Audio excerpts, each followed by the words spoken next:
Dame Cheryl Gillen, who sadly died last week, an MP for Chesham and Amersham for 29 years. She will be remembered for being a strong voice for her constituents, a brilliant campaigner, including her advocacy for autistic people and their families, and for being the first female Secretary of State for Wales. I also want to pay tribute to Baroness Shirley Williams, a pioneer for women in politics and in government, and to our former colleague Peter Ainsworth, who was passionate about his causes, especially the environment. Mr. Speaker, this morning I had meetings with ministerial colleagues and others. In addition to my duties in this House, I shall have further such meetings later today.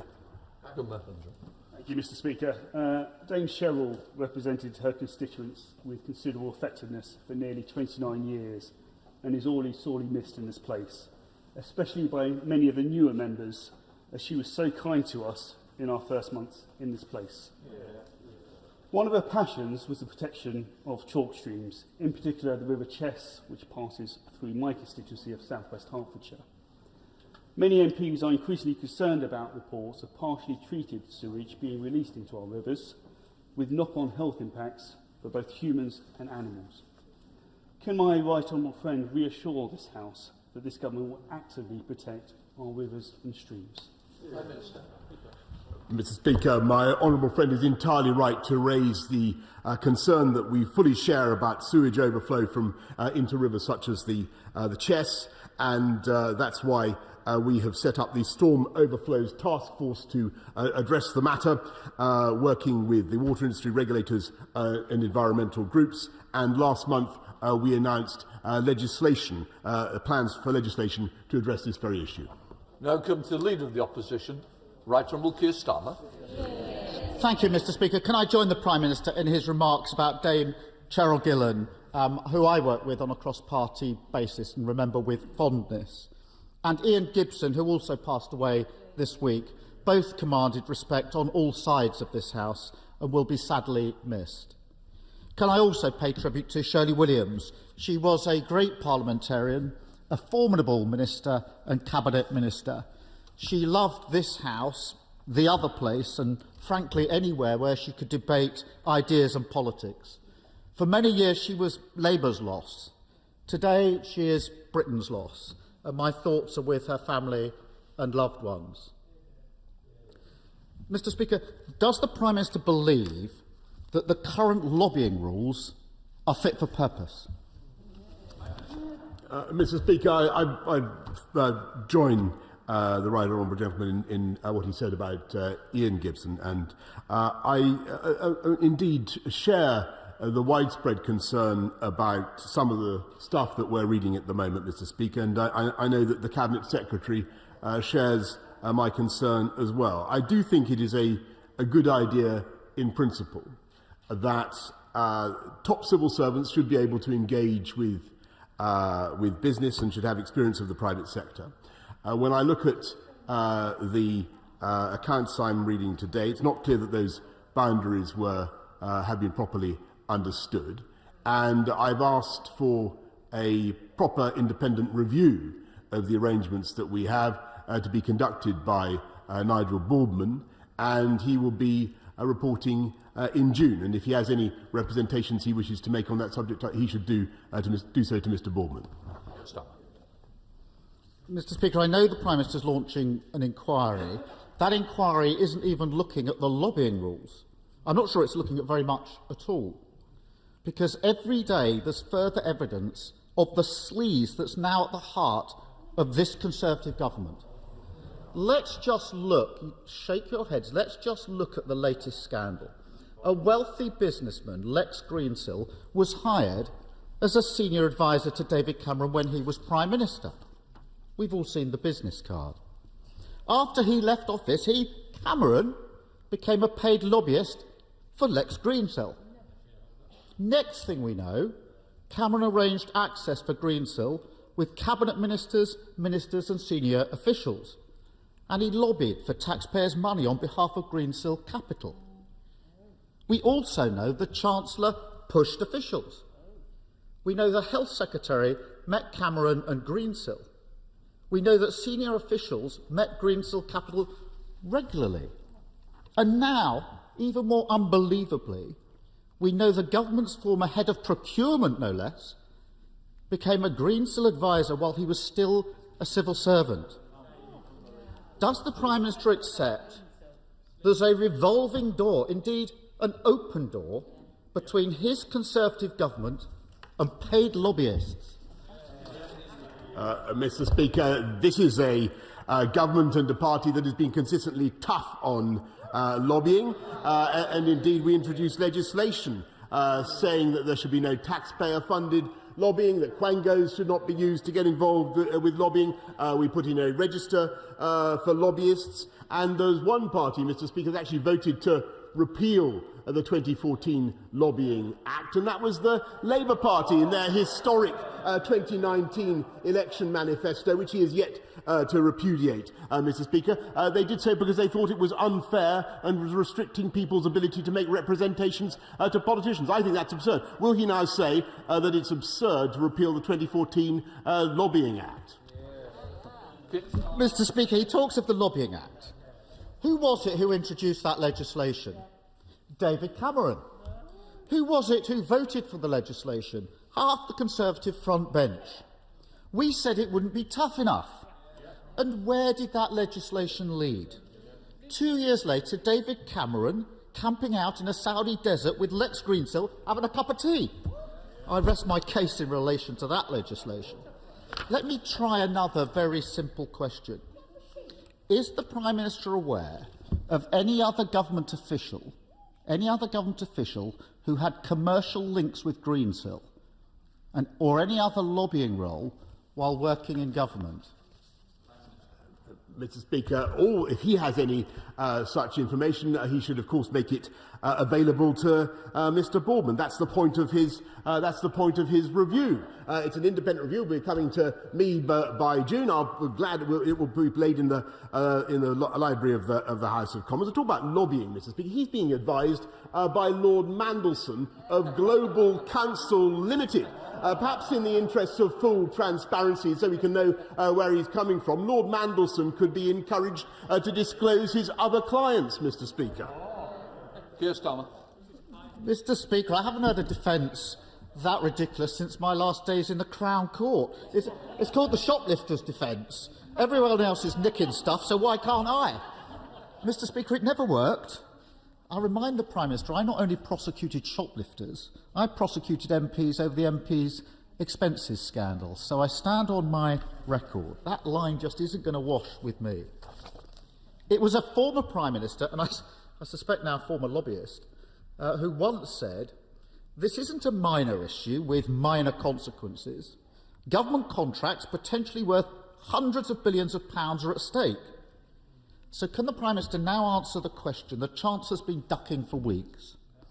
How was it that Greensill Capital, a company employing David Cameron, got the green light to give hundreds of millions of pounds of taxpayer-backed loans?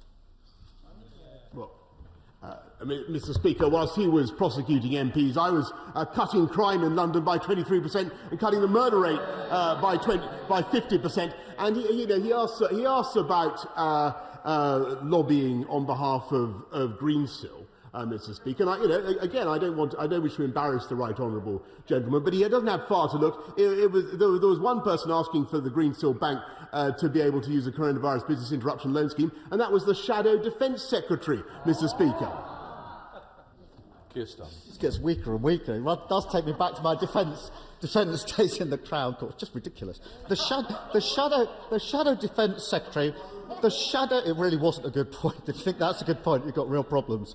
Shadow Defence Secretary was speaking for his constituents and for local jobs. That is million miles away from being a paid lobbyist texting friends in government. The Prime Minister says there's going to be an inquiry, but the person he's appointed worked for the same law firm which lobbied to loosen lobbying laws. You couldn't make it up. What we need is to overhaul the whole broken system. This afternoon, Labour's motion calls for a proper parliamentary inquiry into this scandal. If the Prime Minister is so concerned about this, he should welcome the motion. After all, to quote David Cameron, his old school friend, sunlight is the best disinfectant. So will the Prime Minister vote with Labour today for a full, transparent, independent inquiry? Mr. Speaker, I think he would have been better off supporting the Lobbying Act, and the Labour Party would have been better off not campaigning to get rid of it. It toughens up our laws, and Mr. Speaker, I think that his own proposal is simply to have, yet again, to have politicians marking their own homework. What the country wants, that's all it is. A committee of MPs to look at it. It won't do a blind bit of good. That's why we're having a proper independent review. If he has any representations or allegations to make about what has taken place, he should make them to the eminent lawyer who's been asked to do it and will be reporting to us by June. Yes, Starmer. Mr. Speaker, the Prime Minister should be voting with us, not blocking a proper inquiry.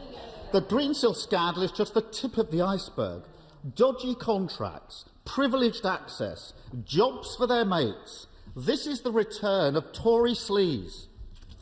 Mr. Speaker, it's now so ingrained in this Conservative government, we don't need another Conservative Party appointee marking their own homework. Actually, Mr. Speaker, the more I listen to the Prime Minister, the more I think that Ted Hastings and AC12 are needed to get to the bottom of this one.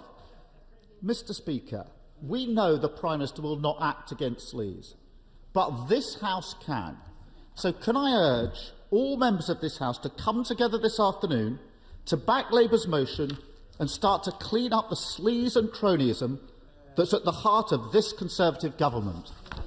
Prime Minister. Mr. Speaker, that's why we're putting in an independent review. That's why we have tougher laws on lobbying. A great shame that Labour opposed them. Mr. Speaker, yes, we are getting on with rooting out bent coppers, Mr. Speaker. We're also appointing and hiring thousands more police officers, Mr. Speaker. We're fighting crime. We're fighting crime on the streets of our cities, whilst they opposed the police and crime bill, which would have put in tougher sentences for serious sexual and violent offenders. Absolutely. And they then encouraged people who went out and demonstrated, Mr. Speaker, to kill the bill. We're getting on with protecting the public. That's absolutely correct, Mr. Speaker. We're getting on with protecting the public of this country from crime of all kinds. We're getting on with the job of running this country, of rolling out a vaccination programme. Order. Prime Minister, I think we ought to at least try and address the question. Dean Russell.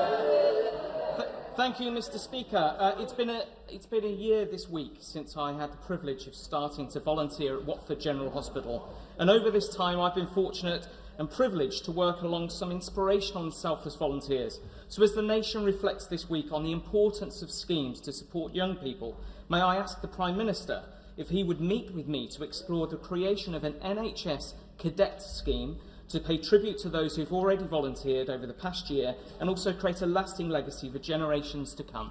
Thank you. Yes, indeed. Thank you. I thank my honourable friend for what he's doing. I thank everybody at Watford General Hospital for the support they've given throughout the pandemic, and particularly, Mr. Speaker, the volunteers who play a massive part in our vaccination rollout programme. And I fully support the NHS cadet scheme, part of our work to establish a volunteering legacy for young people from the pandemic. Leader of the SNP, Ian Blackford. Morning, Mr. Speaker. Can I associate myself with the remarks of the Prime Minister and the Leader of the Opposition on Dame Cheryl Gillan and Shirley Williams? Mr. Speaker, the Scottish Government has passed landmark legislation embedding the UN Convention on the Rights of the Child into Scots law. A real revolution in children's rights. Every party in the Scottish Parliament supported it, even the Scots Tories. It has been welcomed everywhere, except here in Westminster. Instead of supporting this new law, the UK Government is shamefully taking the Scottish Parliament to court in order to strike it down. Apparently, the only basis of the UK Government's legal case is that the law constrains Westminster powers.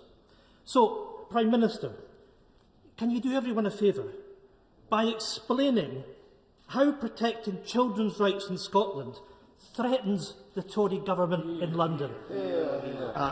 Mr. Speaker, this is complete nonsense. The government of the United Kingdom ratified the UN Convention on the Rights of the Child 30 years ago.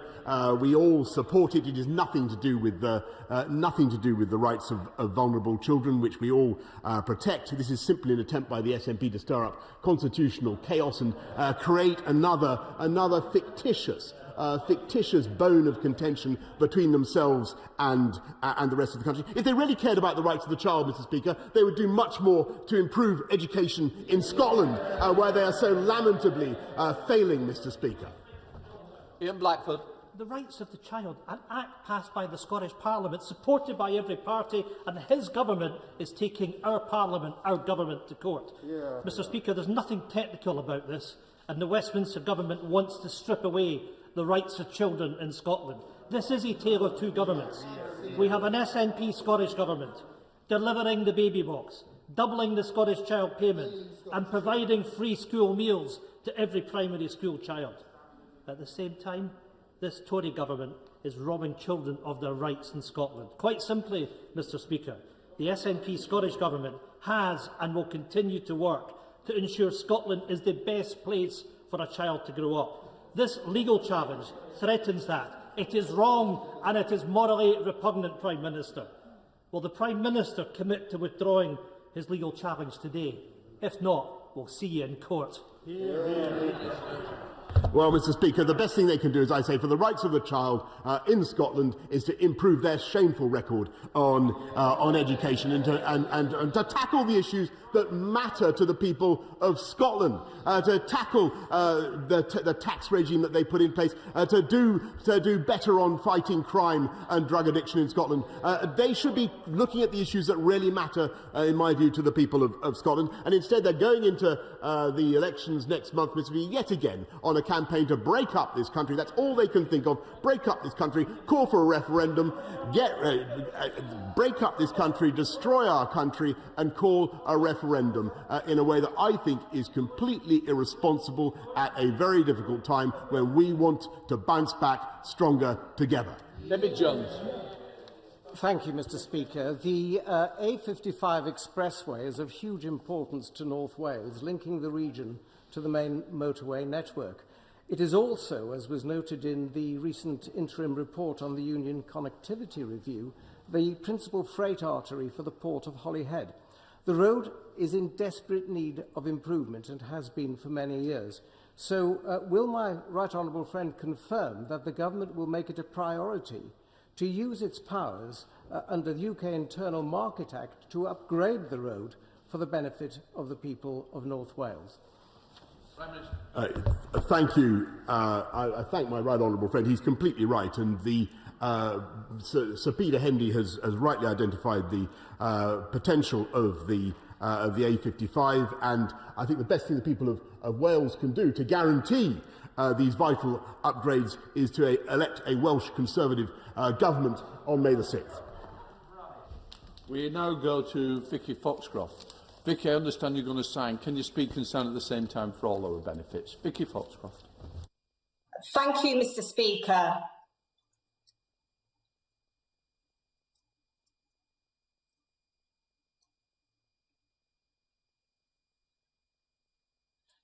And if the Prime Minister doesn't understand, imagine how those who rely on British Sign Language feel at his press briefings. 2.6 million spent on the new press room, yet still no interpreter. What message does he think this sends to disabled people? I'm grateful to the honourable lady and grateful for the way she has set out her question. I will revert to her as soon as I can. Sarah Dines. Thank you, Mr. Speaker. Does my right honourable friend agree with me that it is thanks to the sacrifice of the British people during lockdown and the great success of the vaccination programme that lots of small businesses across the whole country and in my constituency in Derbyshire Dales, like Brocklehurst, who supplied clothing to the Duke of Prince Philip, that they can remain open? Will he join with me in a campaign to shop local as we come out of lockdown? I thank my honourable friend, and I can tell her that, yes, I certainly will encourage her and everybody else to shop local as we come out of lockdown, and as I very much hope that we will be able to do. And my right honourable friend, the Communities Secretary, has announced £830 million of funding from the Future High Streets Fund has been allocated to areas, including her own, in order to encourage that shopping that we all hope and want to see. Thank you, Mr. Speaker. May I extend my condolences and those of my constituents to the Queen and to the royal family for their sad loss, and also to the families and colleagues of Cheryl Gillam and Shirley Williams. Will the Prime Minister tell this House when he last spoke to former Prime Minister David Cameron?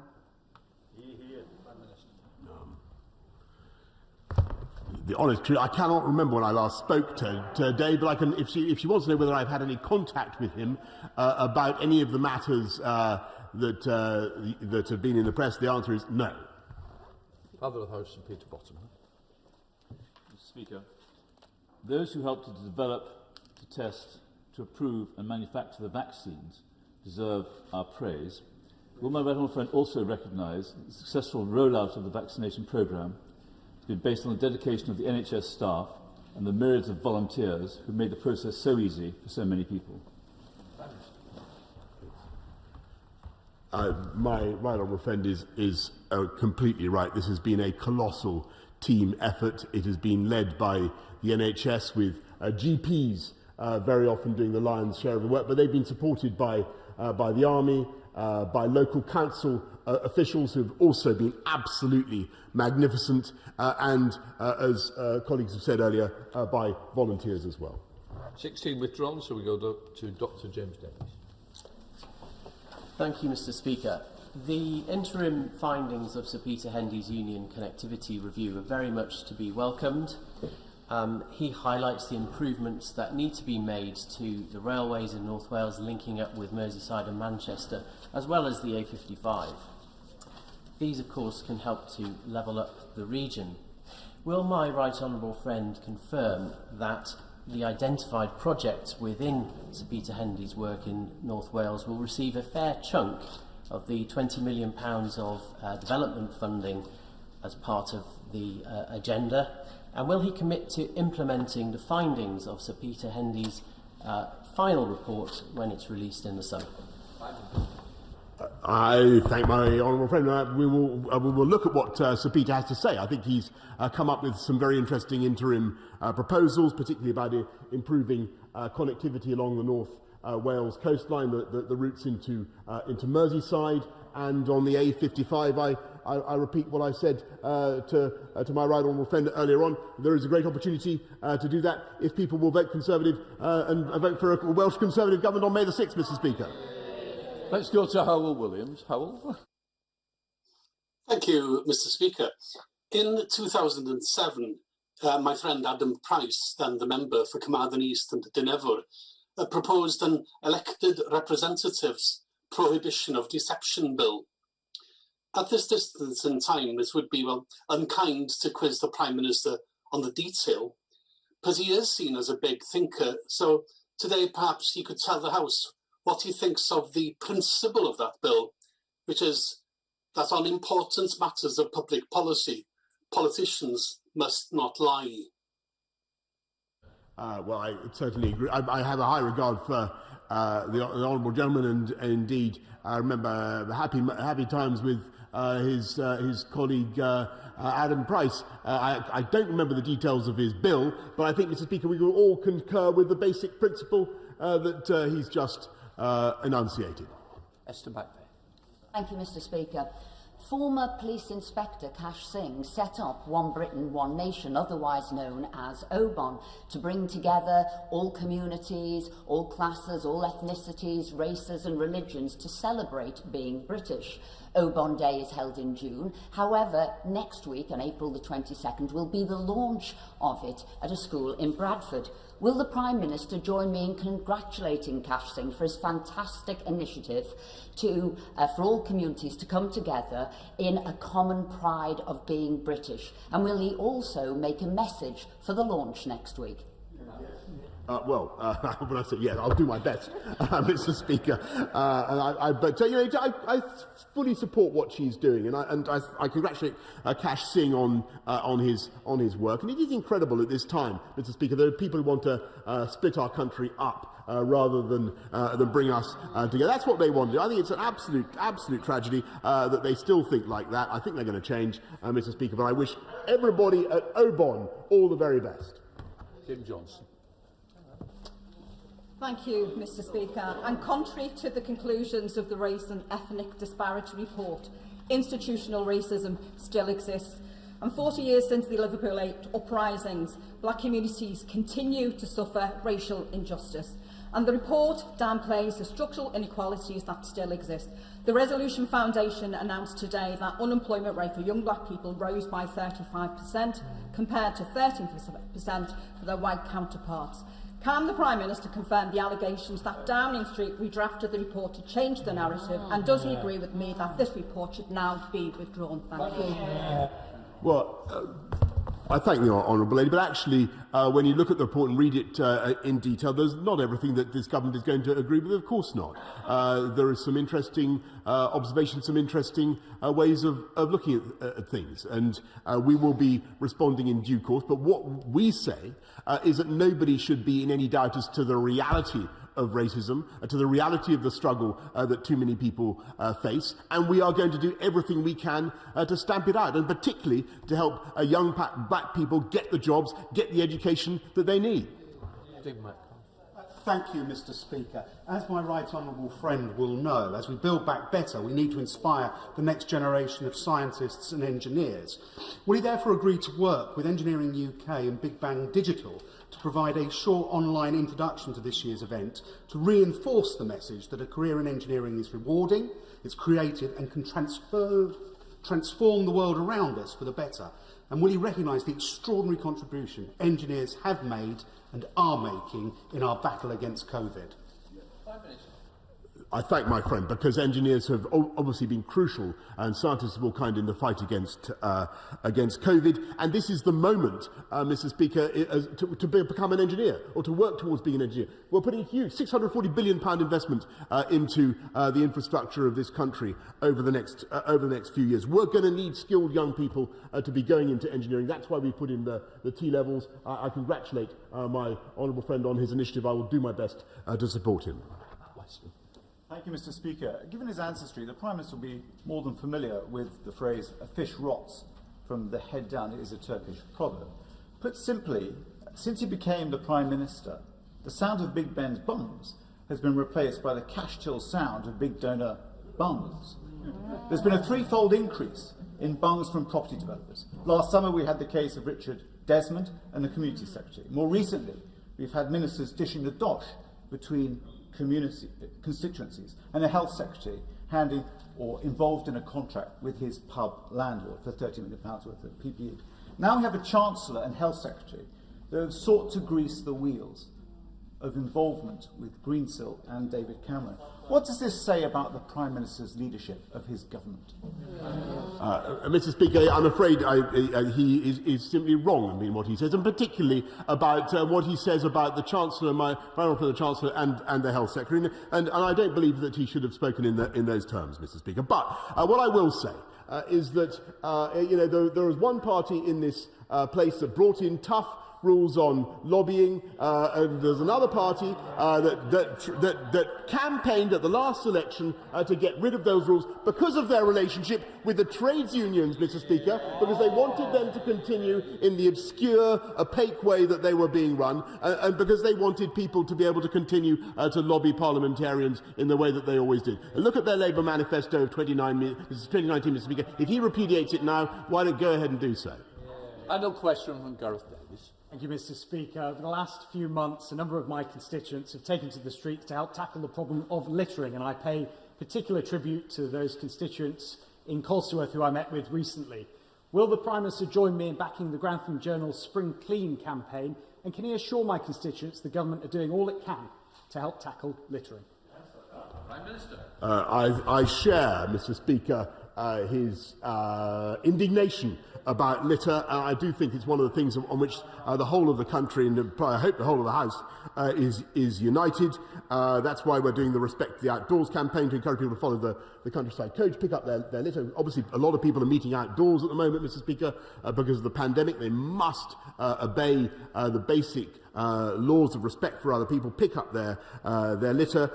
We're putting money into new litter bins, and yes, Mr. Speaker, we are increasing fines on the spot, fines for littering. I know that there will be many libertarians in this place who think that's unfair and draconian. Personally, Mr. Speaker, I think it's the right thing to do. I abhor litter, and I urge anybody who sees anybody throwing away a crisp packet to tick them off and tell them to pick it up, Mr. Speaker. I am now suspending the House for 3 minutes to enable necessary arrangements to be made for the next business. Order.